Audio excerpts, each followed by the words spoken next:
The beauty of this for my client was they could step into this at a pretty low amount down with a tenant in place that's covering most of the mortgage as they're working their way through the entitlement process. Developers are not what the general public thinks they are. They're not walking banks.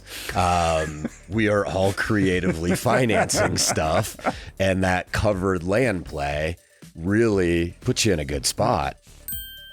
So in today's episode, we're going to talk about an off-market development deal that happened near Denver, Colorado. Now, I have Nathan Adams from redT in the studio to come talk about it because every week or two, I get to sit down with him and a client actually go through pipelines. And every time we're sitting there, I'm like, man, I wish I could record this to go back and study myself and share with our viewers out there. So I got Nathan in the studio today to walk us through the deal and actually tell us why it did not work out for redT and the incubator client. Welcome back, Nathan. Thank you. So this deal, where do you want to start? How'd you find this? Oh gosh, I should probably just tee up with the story. I think that's the best that I can give you. So bring it on. It's always fun to come in and talk about the amazing home run, super successful deals. But I think it's important to occasionally get in the weeds on the ones that don't come together. Well, to get the home runs, you have to go through the ones that don't work and filter out and say, hey, it went through the pipeline and hey, this was a no. Yeah. That's part of the game. Yep. And then you get to celebrate those and shove the ones that didn't quite work out to the side. So we had a deal come to us. I don't remember who it came from, but it was a couple of months ago. And it was in Old Town Littleton. It was about 50% entitled. They were really close. And I'm drawing a blank on this, whether they're SDP, MSP, but basically what SDP and MSP stand for is it's the planning phase you go through with the city or the municipality that gets you through zoning, transportation, all of the different fire department, the different people that have a say, to then get to your construction drawings where you get your architectural and structural approvals to go ahead and build. So this was through all the way almost to the finish line of that challenging part. So it came to us, we ran an eval on it and said, okay, this thing looks sharp. If my memory serves me correct, I think we were at about a 22% margin on the deal. So solid margin. We're looking at 20% and above typically. So this thing comes in, we put it into our pipeline. We start to share it with people. We're on hold right now. We're not buying until we close out a couple of projects and looking to funnel any good deals we have to other folks. So we have, I think, one or two people look at it, passed for various reasons, had somebody that's looking for a very specific type of property, and I knew it matched up. And this is going to be her first deal in Denver. She's developed in other places and was reluctant. I don't like Littleton. It just doesn't fit. She's looking for this very like urban, exciting things you think of like a Cherry Creek, a Lowhigh, a Rhino, that type of thing. And I'm saying, you've just got to go check out Old Littleton. It is a different story than suburban Littleton that you're thinking of. So she goes, loves it, goes back, takes another look, has dinner, spends some time in the neighborhood, and is really motivated to do this deal. So, and I have to back up a little bit because the owner of the deal had come in to buy more deals from us like a week or two prior. And as I'm going through our pipeline, I open up the entire thing and we're going through it. He gets focused on this and he's like, tell me more about that deal. And he puts me through the paces selling his deal to him. I had no idea it was his deal. So we're now in a meeting. We're with the developer and, I'm explaining to him, we really like it. There's a lot of things that we like about the deal. I'm going through the whole song and dance, and he smiles and looks across the table at me and says, that's actually my deal. So we talk a little bit about it, and it's a partnership, and, there was a zoning change as they were going through the process. They ended up losing a garage. Didn't really like that. They're now going to have 4 of the 5 units parked with a 1 car. They're not going to have the 5th stall, and they put the project on hold. So he goes through all of this with me, gives me the price point at which they would sell. So now I'll come back because I got ahead of myself a little bit. So I've got a buyer that's interested. I've had the seller into my office unbeknownst to me, and I pitched his deal to him. And then he gave me intel back that really told me how I was going to put the deal together. So we make the offer. It's the exact price he was looking for. It's a slightly longer timeline than they were looking for. My client was about to head over to Europe and just needed more time to get everything together, but still very motivated to get the deal. So the partner who has been trying to sell the deal for the last 2 months, now that there's an actual offer on the table, gets cold feet, says, I don't know. I'm not sure that I'm ready to let go of the deal. So the guy that we're working with, and I'm trying not to name names, don't want to out anybody here. We come back around, have a conversation. He said, gosh, my partner is thinking he really wants to stay in this deal. He doesn't want to let it go. So we come back around and raise our offer. We're now $20,000 higher than the guidance given to us. And we tighten up our timeline, and we are now faster than they had asked for originally. So a higher price, faster close date. Yep. Expressing a significant amount of motivation, willing to let some earnest money go hard after 7 days. I mean, our offer is strong. The partner ultimately says, you know what? I'm going to go up and I'm going to match that. Gets a contract together quickly so that he's not getting escalated up as we potentially make more offers, which is not a place I like to be, where we're really competing with ourselves. So the partner ends up taking the deal.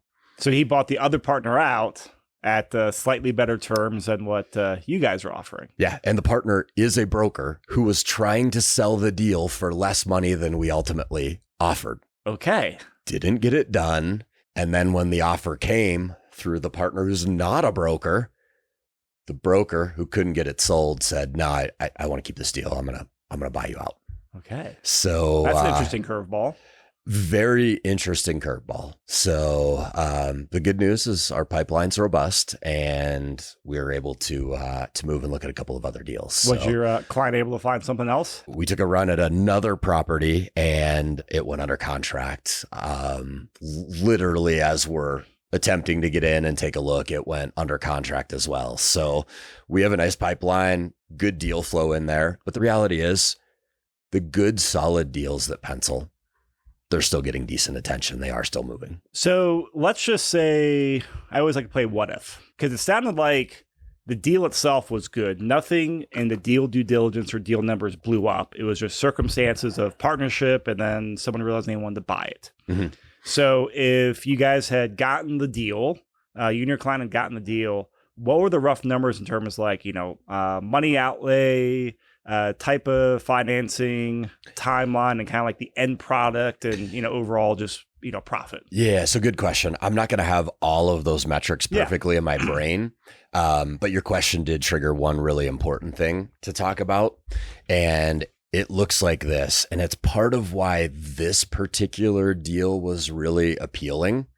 Price point was in the low 600s.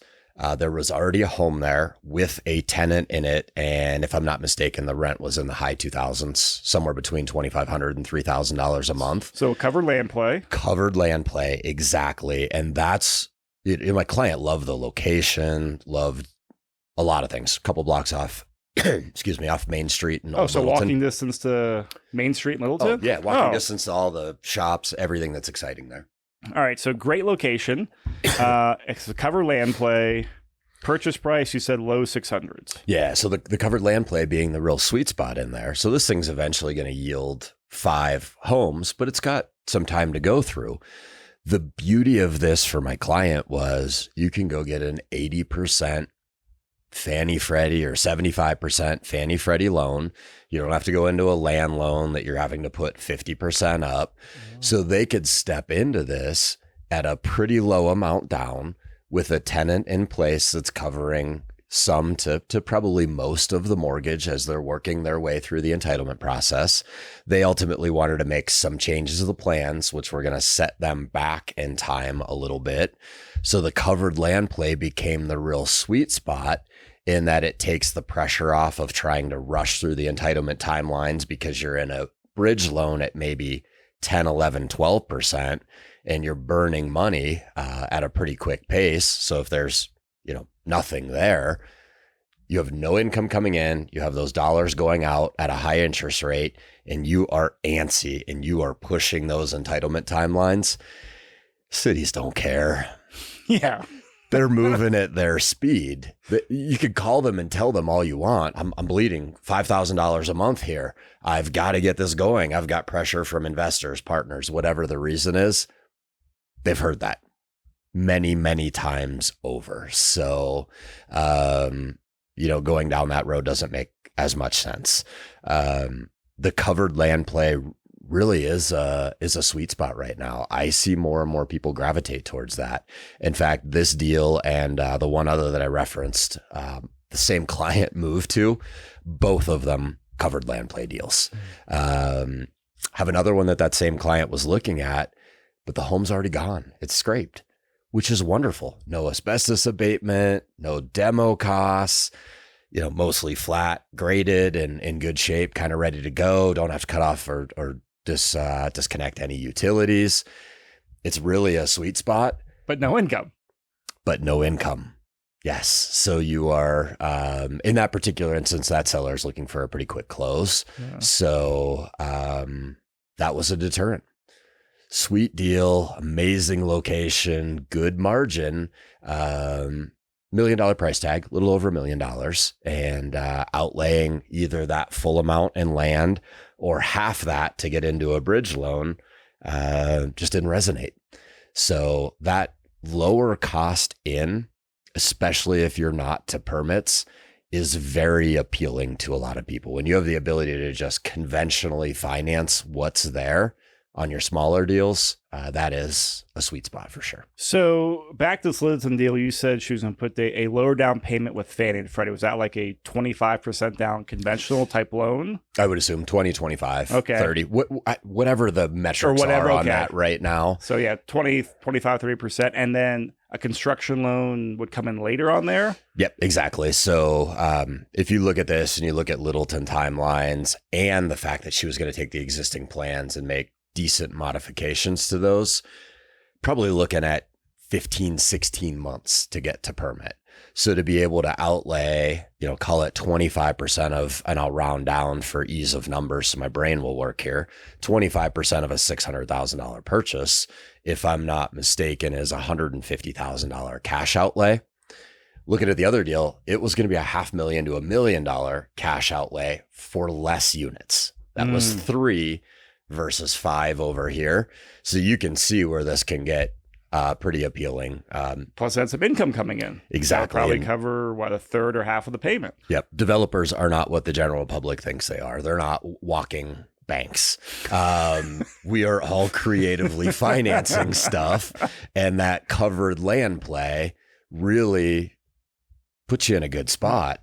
You get a market that's on the move up. You might get into that covered land play for say 150 and that land's valued at 600.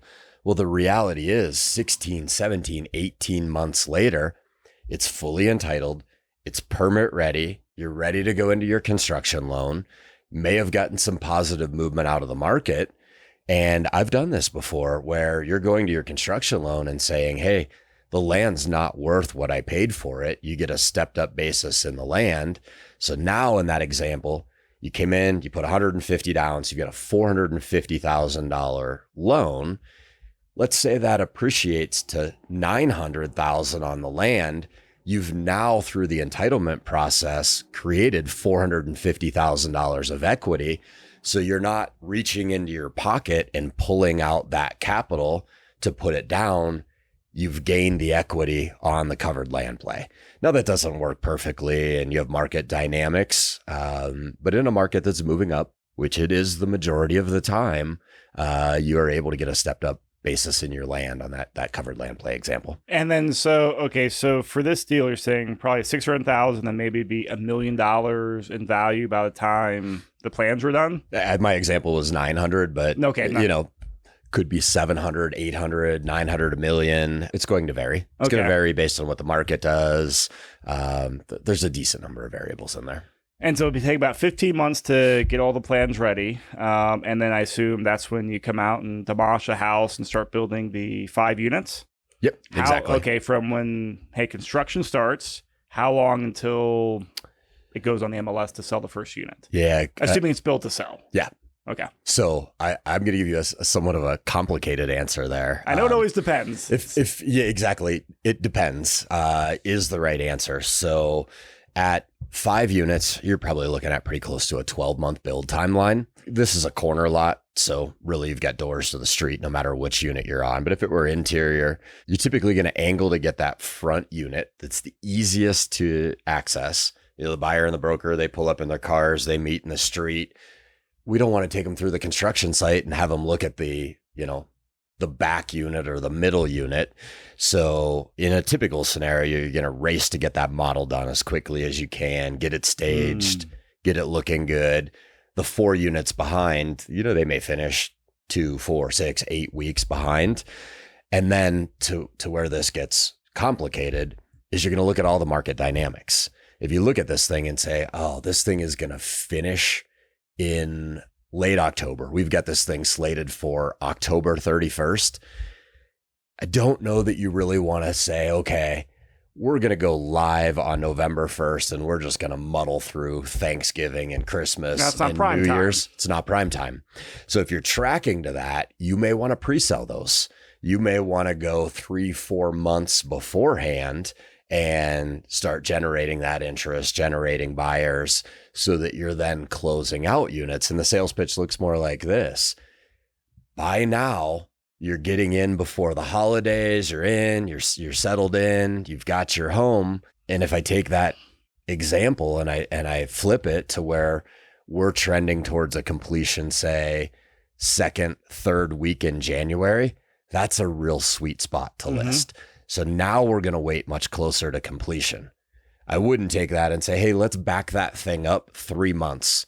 We'll list it November 15th and we'll start pre-selling. That's really challenging, just based on what typically happens in the market around the holidays. That makes a lot of sense. I never thought about pre-selling, but I mean, I know builders and developers do it all the time. Yep. So, okay, what would a townhouse in Littleton go for? I have some numbers in my mind, but I don't want to blur it out because I'm just totally guessing. I'd actually love to hear your guess. So I'll give you some metrics. I'll play the game. So we're how many bedroom, how many bath? 2 blocks off of Main Street. We're going to be 3 beds, 2.5 baths. We're going to be 1,600 square feet. What's that sound like to you? We'll tap the broker side of your brain here. I mean, I that's a great part. Typical like 3-story new build we see a lot around town. Yep. 650, 700. Yeah, a little higher. So Old Littleton, you're bumping into the mid 7s there. Really? Yeah. And what's interesting, so when this deal very first came to us, we're looking back at like 3 years of data, and we're looking at this thing and going, wow, we had really good comps in early 2022 that we're bumping up against 800,000. And then there's not a lot of construction. There's not a lot of land. If you think Old Littleton, you don't have much that's available there to develop. And we're looking at it and we're seeing no inventory and saying, gosh, if we get to a place where we get 3 or 4 that hit the market, even if they're resales, but they're, less than 10, 12 years old, we may see this market bounce back quite quickly. So I think we probably had them high 6s, maybe right at 7. And then a couple of weeks go by, we revisit it. We're looking at it again and we see 3 active properties and all 3 went under contract inside of a week. And they were like, and I don't have the numbers perfectly, like 730, 745, and 760, somewhere in that general vicinity. And we look at these and go, they went under within the first week. The probability of them taking a big price cut is pretty low. Yeah, if anything, low. They may have went multiple offer and may have gone above. And then there's no other inventory on the market. So we had a sense that those comps were going to start to inch their way back up, and literally had 3 hit in a matter of a couple of weeks and push those comps right back up. All right. So going in there, have 5 properties that sell for, let's say, low 700s. And something that I don't quite understand, develop underwriting. You said this was a low 20% margin. Yeah. And maybe we'll just say 20% for easy math. After the acquisition, construction, interest, all that stuff, what's the rough profit on that for the the developer? Rough profit on that's going to be about $125,000 to $150,000 a door. Okay. So 5 units at $150 a door, you're looking at about $750,000. So you're just taking basically 20% of the final sales price. Yes. Is that okay? Yes. Wow. Okay, that's a nice payday. Yeah. So it is. And therein lies a good caution for anybody that's looking to get into development. We have a tendency to focus on the upside, and the upside can be amazing and it can be huge. It's not a guarantee that it's up though. If it were a guarantee that, hey, I can get into a 5-unit development deal, and the way Nathan laid this thing out, creatively financed, I just needed 150 to get in. I'm absolutely getting the land lift. That's going to be my equity to go get the highest leverage loan that I can get. And I'm going to make $750,000. If it were that easy, everybody would do it. So, and the margins wouldn't be that attractive then either. Yes, exactly. Now that margin can absolutely grow. I mean, if you get in and you're hitting the sweet spot, which I think we are hitting the sweet spot in terms of timing, where build costs are decent right now. They've been flat for a little while. If not, they've come down for us a little bit, and you hit that sweet spot. And I'm going to use my arms to kind of make a graph here. When prices are going up and build costs are going up, you build for about half of what you sell for. So that works really well. When sales prices cross over, which we had this happen when rates ran up quickly, and your build costs keep going and your sales prices come down, that's when the pain comes. Now that happened. If we catch it where the build costs are staying flat and our deal's a 22% margin and those sales prices take off again, which I do think they will do when we get a little bit of rate relief, now your 22% margin has the chance to grow. Has some upside potential. Yeah. So what people need to know, and why I wanted to interject and throw that in, is it's not always perfect. People who bought in 21 or 22 and had their budget finalized while build costs were really rolling and then caught a little bit of a downswing in the market, those deals are challenging. In fact, as we're putting pipelines together of deals for our client base and for ourselves, there's a lot of deals that are running around right now. Hey, we're permit ready. We look great. And there were people that were chasing deals in 21 and early 22 and bought at really low margins. They took the spreadsheet and said, oh, I'm a GC. We don't need to charge a GC fee. I'm a broker. We don't need to charge a broker fee, playing those games to make the deals pencil. And now they're looking at it and going, shit, I can't get it financed. It's funky. And there's a decent number of those deals going around. Now, not every permit ready deal is that way, but some that made bad decisions 2 to 3 years ago are trying to offload those deals now. So you see a little bit of that happening out there. That's not surprising. Well, that could be, pain also equals opportunity. Someone's pain and someone else's opportunity. True. My last comment and question on here is, I have a lot of experience, buying rental properties and doing that traditional type of investing. I always like buying around kind of like, around the medium price point, not too high, and not too low. Yep. I imagine Littleton, they're probably in the 600s, mid 600s for a price point, maybe a little higher. And so these townhome units are coming within pretty close to median price point. Now, I did that for rentals. Guys always felt like that helped me adjust for risk. Because, hey, if things got too crazy, hey, if it's around the average, people could still buy it. And a lot of times, like the properties in the lower, 25%, just the least desirable, not great locations, maybe on a busy street, maybe really old homes, I always took a lot of risk. Does that same logic apply to like building a finished product, or not apples to apples? Yeah, it does. I mean, so if you think rentals, do you run out and buy a whole bunch of 1-bedroom rentals? No, those numbers don't work. They're a little harder to get to rent. It's the same thing when it's for sale. The 1-bedrooms they're a little harder to sell. So hitting that sweet spot of 3 bedrooms generally is a real nice place to play, and keeping that price point to a place where, and through the years, we've gotten a decent number of these where you get the investors that come in and buy as well. So if I build $1.5 million townhomes, you're not looking at them for rent. If I'm building stuff that's selling for $550, $650, 3 bedrooms in neighborhoods where they'll rent for $3,000 to $3,800 a month. Now, all of a sudden, they become interesting to investors. So, yeah, those numbers aren't bad for a new build. Yeah, I think fix and flips back in the day. You and I are both old enough. We got enough weight in our beards here to remember these days. Thanks for pointing that out, but yes. Yep, absolutely. So you go back to that time, and I lost my train of thought here a little bit. See if I can regather that. Where were we going with this? You're admiring the greatness of my beard, Nathan. The greatness of the beard. But what we're talking about selling properties, buying properties around the price point, and some stuff lowering for rental grade. You're talking about fix and flip days. Yeah.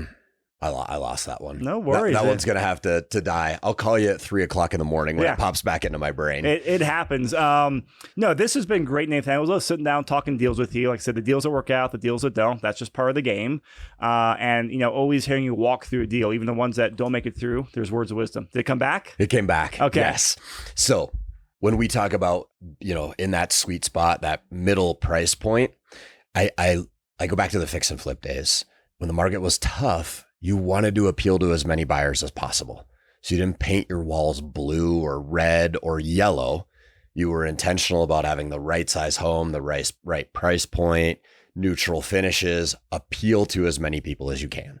Building 1 bedrooms that are going to try and sell for $350 are going to be a harder sale. Building $1.5 million townhomes are going to be a harder sale. They're not going to appeal to as many people. Being in that sweet spot in the middle, we can appeal to first-time home buyers. We can appeal to those buyers that bought the 1-bedroom condo. We can appeal to investors that are looking at it from a cash flow perspective. We just have more appeal across the market. Yeah. It's a sweet spot to play in. I mean, the more buyers, the better if you're selling something. Yes, absolutely. And I am anxious and motivated for those folks to get a little bit of rate relief. I think there is a ton of buyers on the sidelines in that, maybe all the way down to 300, probably lower. There's just not a lot of product that looks like that, on up to probably $700,000, $800,000, $900,000, that those rates are really constraining. And I think we're going to get that here later this year. Yeah. Awesome. Nathan, thank you so much. And investors out there, if you guys want more details and these deals, let us know. Reach out to me. I'll get you the overview page on the incubator program that Nathan, Paul run at redT, and get you in the process to learn more and potentially talk with Nathan and the team. Nathan, thank you so much. You're welcome.